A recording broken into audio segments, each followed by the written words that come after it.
What's up, witches? It's Luna and Pi. Say hi, Pi. Say hi, Pi. Ow.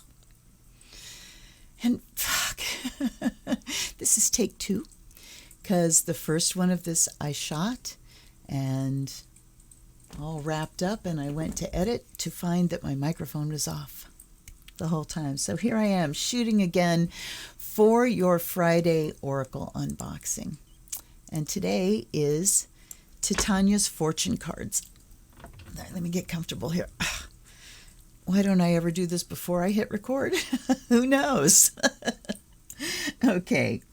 This was a gift deck, and this was a deck that came from someone who owned it and just was getting rid of things and thought of me, fortunately. So this is, it looks like just a hardcover book, nothing else on the outside. And then you open it, and we have a box of cards on that side, and a book that is mounted inside with big color images. So the image on the box, oh, it's actually a card that's stuck to the back of that box. So the back of the cards is the all of the images, and then we see the images. I'm going to look a little bit, let's see here. This is by Titania Hardie, Hardie, and published by Quadrille Publishing. That was the first one in the UK. And then it says published by Cedco Publishing in 2001. So in 2000, Quadrille, and then it was republished in 2001 and 2002. And there's no art attribution because these are just graphic images that have been filtered and put on a background. So we have a little thing about understanding the cards. This is a Lenormand style deck, and it's so funny because being so tarot-centric, tarot and just regular oracle decks, I only have one deck.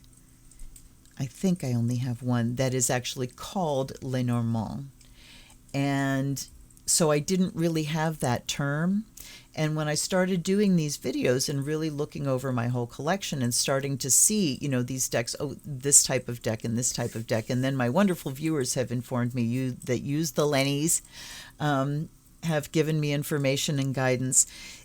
It's such a different system to tarot, although not really. I mean, it's still a psychic thing, but it seems to me to be a more adaptable, fluid thing. You know, the cards sort of affect each other. The other thing is that typically these are considered fortune-telling type decks. The meanings that you tend to get with these type decks are the here's what's going to happen kind of meanings. And you know my opinion on predictive stuff. It is not the most empowered stance. While there are times when you've got something really cooking and you need to know, is this likely to happen? You know, can I count on, can I look forward to this particular outcome happening? And you're just trying to get some, you know, how likely is something to happen here? But if you're just getting like a wide open reading of what's going to happen, you are putting yourself in a passive stance. I am just here and life is something that happens to me. Whereas with tarot, you are looking more at spiritual truths. With this, you're looking more at circumstances and events, things like that, externals. With tarot, you're looking more at the internals of what do I need to know about this? What's the truth of this? What's the lesson in this? What karma am I dealing with? You know, that kind of personal, insightful, present information that helps us personally, internally, in the present moment, rather than externally in the future. Because guess what's not in your sphere of influence? The externals and the future. What is in your sphere of influence is this moment right now, and me and how I respond to things. So let's take a look at the images. And like I said, the backs are the same as that box. Let me move my mic. Hair. All right, clouds. Rider. Star. Heart. Bear. And you know what? I mean, you can see these. They're just basically negative images. They've taken a photograph and put it through a negative filter, which makes things look kind of odd. You know, so they're not drawn. They're definitely photographs. I mean, that looks like it might be a drawn image, truthfully. But then we have things like this, where you can see it's a negative image, or it's been filtered like one. It's very strange. Let's go here. Now I'm remembering what I did in the first video, because that worked. So let's go back. I'm just going to read through. Since it is a rather small deck, we've got 1, 2, 3, 4, 5, 6, 3, 4, 5, 6, so 36 cards. So let's just briefly go through. Here's the cards in a quick overview before you get to the section of the book that has the in-depth meanings. Well, hi, Pi. Hi, baby. Did you come to do your job? Huh? Did you know there were cards going on? That's hot. You don't want that. Oh, that's a squirrel. I thought that was a deer coming through the woods. And I just realized I have not lit my charcoal. I'm glad that I figured out my microphone was shut off before I lost the daylight entirely. It is 4:28 right now, so it's about to start getting dark. It's already going gray. But it's snowy. The woods are snowy, and that's a wonderful thing here. See? Just looks like trees and snow. You know, I wish you could see it the way I can see it. There. Okay. I think I'm good. All right. So the rider symbolizes news on the way or journey started. Clover, lucky. Ship, travel and overseas connection. House, home and property. Tree, symbol of growth. A state of affairs still growing and becoming stronger. Hold up. I need water. Honey, that's hot. I hope I don't have the smell of burning whiskers. It's hot, baby. You don't want to get close to that. He keeps kind of leaning over it. All right. Tree, clouds symbolizes thoughts, possibly worries. I'm just really going quickly. Snake is tricky, can be deceit, can be wisdom, depending on what's around it. The coffin, death of a situation, possibly illness. Not entirely negative, something difficult. Flowers, happiness. Scythe, cutting things loose. The whip, strife and quarrels and punishment. The bird is, it says rather a gray card, not a chirpy bird, chatter and gossip. I'm not sure. And it shows an owl. Oh, Pyewacket just burped. Okay, you can see him toes.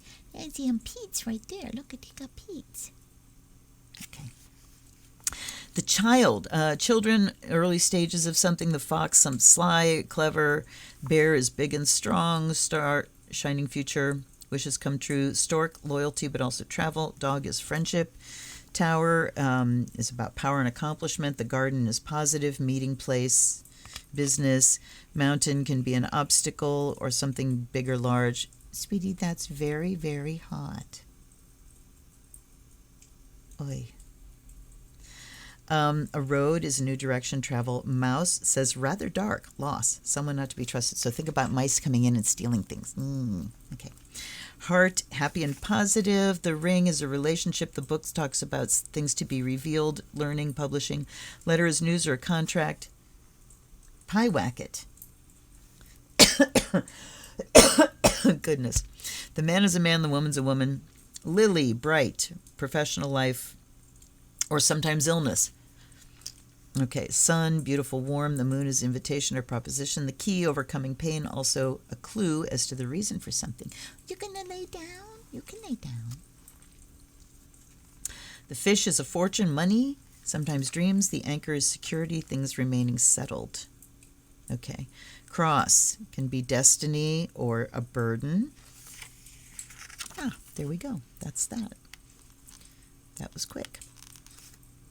Did I Did I really get through them all? I guess I did. Right on. Hey. Alrighty. So there we have it. And so the book has those short meanings, and it also has these much longer meanings where it talks about specific cards that the card will team up with and change the meaning in a very specific way. So not only do you have the 36 cards here, but you've got new nuances and meanings when they're combined with other cards. It's kind of like with the Russian Roma, which is also a Lenormand style deck, although it has 50 images. What, you want to shuffle too? You want to put your blessing on those, little boy? He's my baby boy. Look how big he's getting. He's sitting on my desk and you can freaking see him. Wow. Hi, baby. But, you know, in that deck, each of the images has 4 positions that it can be in, and you get all of this nuance. So it's kind of like that's the way you get the nuance. It's all very hot, sweetheart. It really is. All right, that one wanted to fly out. That's a very good choice, my love. Go ahead, baby. My goodness. All right. So I'm going to do what I did in the first video that I shot, which is to do the 7-card reading. And she has in the book, we have Madame Lenormand's fortune-telling cards, understanding the cards, how to lay out and read them, sample 7-card layout, a sample 9-card layout, and then the cards, a quick overview, the cards and their meanings, and an index. So there's the introduction, how to lay out and read. I want to see something here, though. Understanding the cards. Modern reinterpretation of the original, broadening the meanings to communicate more up-to-date, pertinent, current attributions and meanings. Okay. So it's talking about using them in combination, and examples here. An example of this is the child. On its own, it will refer either to a child or the person being read for, either to a child of the person being read for, or possibly of someone within the reading, so that the man next to the child will almost certainly refer to a man with children. If the child were to fall next to the stork, however, it would always mean a pregnancy. So if you just have a reading where you've got a man next to a child, and it's like, okay, there's a man with children. What do you say about that? What do you say about him? What does, you know, so there, it's a very different system than I am accustomed to. So, because you don't have like categories, you know, of, okay, here's a couple more. And I'm doing this, I have already blessed this deck in the first video, but you know what, we're going to do it again. So, allies and ancestors, guides and guardians, and man, would I be laughing my ass off if I came up with the same cards? I can't go back and look because I've already deleted that reading. Please be present. Bring your information here. Bring me clarity. Help me to learn this system, and help my viewers to get something of value out of this. So this is 6, 3, 4, 5, 6, 7. All right. They recommend a 7-card reading like daily when you're getting used to the cards and learning how to read them. So we're just going to go here and flip them all over. Travel, something being stolen, punishment and conflict, the key. So in the center we have the key, the way out. Then we have the rider, the clouds, and house. Okay, this is actually talking to me. The ship, I think the ship talks about significant travel as opposed to like taking a little trip in your car going out to the store, something like that. And I just have to flip through because there's no, I guess I can go here and find out where in the lineup these come. Okay, ship is the 3rd one in. There we go. And I didn't really ask a question, and I think, I mean, when the deck is set up to tell you what's going to happen, the question would be, what's going to happen? And I guess part of the question would be, you know, I mean, to refine it, you would have a specific event or issue or problem in mind and say, what's going to happen around this? What do I need to know around this? So, and to have it wide open for viewers is kind of difficult. But let's just say, you know, what's coming up? Get up, I can't talk. Okay, stop. All right, so this talks about this lovely positive card usually heralds travel, especially if it falls directly on or beside the card representing the person being read for.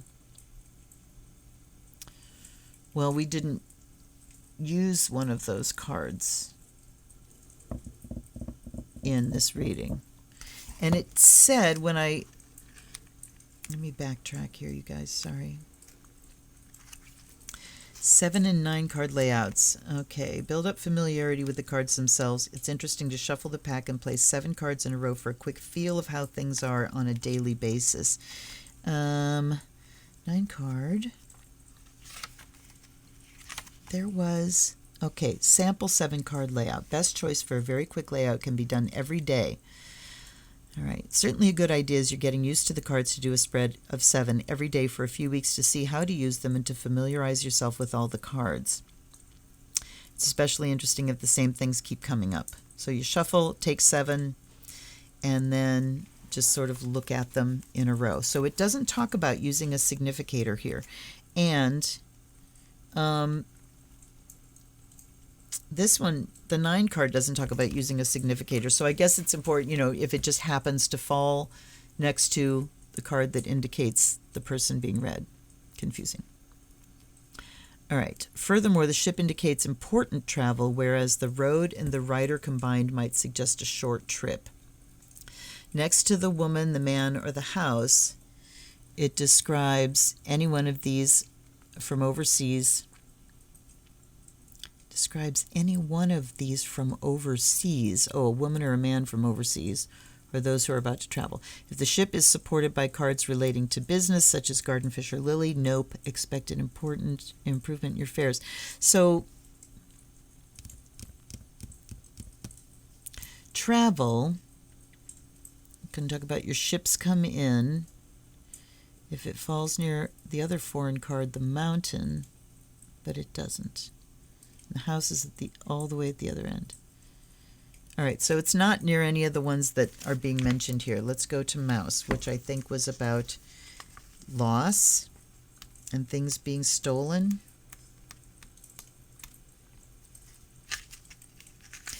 And I think, okay, yeah, all right, they're starting to kind of gel. I think I have to get past my own brain here, my own blockages. I don't know if I'm just really hardwired into the tarot system, but this is my hurdle to overcome. This is in no way saying that this system isn't good.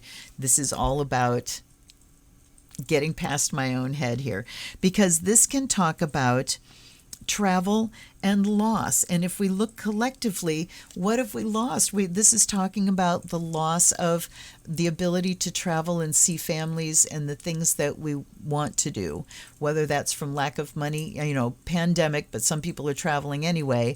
But I'm sure there are people that would have been traveling that can't now because they don't have the money to do it, you know, that would have done it anyway. So I think that's the loss that we're looking at. And this whip being strife and conflict and punishment. Well, I don't want to use the word punishment. I want to use the word consequences. That these are consequences of inaction, that we have lost our ability to travel. And yes, it is the consequences of actions or not actions, inaction. Okay, the key. So what is the key here to moving forward? And it's interesting because the key, it says that the key can represent the way to move forward, but it doesn't, I guess then the cards around you tell you what that is. Okay, it's the last one. No, next to the last one. Okay. This card means success. It also suggests that someone or something, depending on surrounding cards, may offer a clue to a situation or problem. If it falls near difficult cards, yes, it means the person read for will overcome obstacles. Whatever's been locked away before will now be unlocked. Near the clouds, your worries are nearly at an end. Beside the mountain or the ship, travel will provide a key. By the house, you'll buy some property. All right, well, it's not exactly next to any of those. And, now I really see the advantage of doing a 9-card spread where you've got a grid, where there are different directions to look. But this is really good because it's starting to unlock a little bit here. All right. So the key says we will successfully move on. If we're looking at this in a linear fashion here, that success then comes, and this comes at a time when we're getting vaccines. The rider is news that has been awaited is now on the way. As it is a lucky card, the news is nearly always good. All right, let's look for next to the road. All right, so interestingly, it doesn't really necessarily mean travel. They're saying if this comes next to the road, it means travel. And I would imagine if it's next to the ship, which also talks about travel, it would really say, you're on the way. But this is talking about news on the way, and I'm looking at him going there towards the key. So information is the key to moving on from this, information and vaccination. Then we've got the clouds. The clouds talk about worry, thoughts, I don't know where they are. This makes it a little difficult. And I don't see that there's any standard. And here's a question. I mean, there has to be. Is there a standard order that the Lenormands go in? I think the answer is yes, because I think I've checked this. Because Rider is the number 1 card here, although they don't have numbers on them. And in the Russian Roma, it's the Cavalier, which is the same thing. It's news. And Cavalier means a rider, means a horseman. So they do go in an order. But it would be nice to have, numbers or something to make them a little bit easier to look up in this book. This card has a dual meaning. If it falls beside the sun, the clouds are parting. You're at last at the silver lining stage. If they're shadowed by more negative cards, whip, bird, coffin, mouse, or snake, well, we have the mouse and the whip, even though they're separated by the key and the rider. We still got it in the spread. You're entering a phase of stormy weather, metaphorically speaking. All right. So news, this being the bringer of news, I would say there's news to come that might not be the best. This is saying nearly always good. Okay, so I think this saying news that's nearly always good, and this saying stormy weather, that things will be weathered. Things will be weathered. And I think the key next to this was talking about overcoming things successfully as well. And then we have the house. I know, I can tell these are just going to take working with. I'm just going to have to do them daily and really get a context clear in my mind, so that, let's have a little bit more of this. It smells so good. So that I can really start to dial in on the information that they're bringing out. So this represents the home. Sometimes mean your family home. Most often, it would appear next to your own card if your concerns were about where to live or perhaps the acquisition of property. Okay, by the lily beside the ship. It's the other end from the ship. Talks about a house abroad. Aswood, house and mountain, house and road, house and anchor, house and fish, house and garden, child, sun, moon, star, clover. Okay, no, it's just straight up house. So we're talking about the home here as well. So I think worries and concerns about the home and the family might be not as bad. I'm hoping that this means, although I don't see fish here, okay, clarity. I've watched other people do this, and I'm going to ask for some clarity. Let's spread them out like this. Okay. Fox, okay, that talks about deception, so the worries and stuff. Okay, no, this, I'm going to confuse myself. Good news. But this is talking about deception. I mean, if I go with current events, which makes this video instantly not evergreen, even though I've got evergreens here. Current events. No, I'm not going to go to current events. If you see something here that I'm not seeing, I mean, they tracked through pretty well, like the first time ever with Lenny's. I felt like I got more of a bead on this. I think the other thing is, because these are in a line, I'm trying to look at a linear progression here, and it's kind of nice that there's less influence on each card, just the two on either side, because that's plenty. But I think it would be better in a grid. I'm just not prepared for that yet. I'm not prepared for that yet. Okay, loss of travel, that there's a key, things are shifting into success, good news about that. I think what we're seeing here is just worries about the home and family as well. But again, you know, what this doesn't do is give me advice on that, spiritual advice, to say, you know, here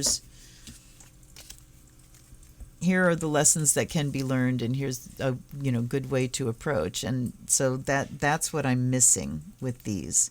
And I guess that's what comes from me. Maybe these cards just set up the situation that needs to be talked about, and then you just open your mouth and let the gods talk, you know. Okay.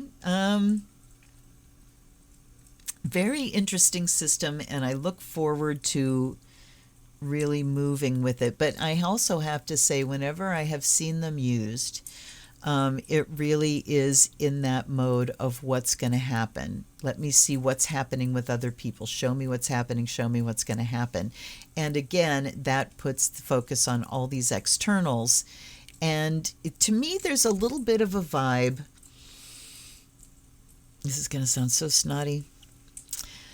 Of, you know, they talk about great minds discuss ideas, are concerned with ideas. Good minds are concerned with events, and mediocre minds are concerned with people. So, you know, you look at people that are just concerned with everybody else and other people and celebrities and, you know, all that kind of stuff, called cult of personality people. Then you've got the ones that, you know, what's happening in politics and everything. And then you've got the ones that are, you know, more on an intellectual, spiritual, philosophical level. So that's a saying out there. And I feel like these work on the people and events level and not so much the spiritual. So it would be interesting. And I have watched, oh gosh, I can't remember her name. I'm so sorry. It's a channel, but she does both Tarot and Lenormand, and she will lay them out according to categories, you know, picking the Tarot first, and then she'll do the Lenormand on top to sort of, you know, fill in, and they do work really well together. So the first thing I have to do is really get to know the system much better. That means I've got to work with them every day. So do I recommend one way or another? I think it's a fascinating system. I think it's horses for courses, and you know if you vibe to it or not. But I want to add it to my repertoire and get damn good at it. So I hope you enjoyed that. Please like and subscribe if you did. Please feel free to shoot me a donation if you find some value in the work that I do. You can also join my Patreon. If you join at the priestess or goddess level, you are privy to astrology classes. deep dive exclusive content only for my patrons at those levels. And you will actually get the fog cleared for you on astrology. Astrology is such a hot topic now, and I see people just going berserk without having the basic knowledge, and they're blowing their own minds, and they're going to end up so confused by the time somebody sorts it all out for them. So if you want to learn, get in and subscribe. I think that's all the business part. It's good to hang out with you. Please wear your mask and wash your hands and stay safe through the holidays. Until I see you next time, this is the Zen Witch. Blessed be.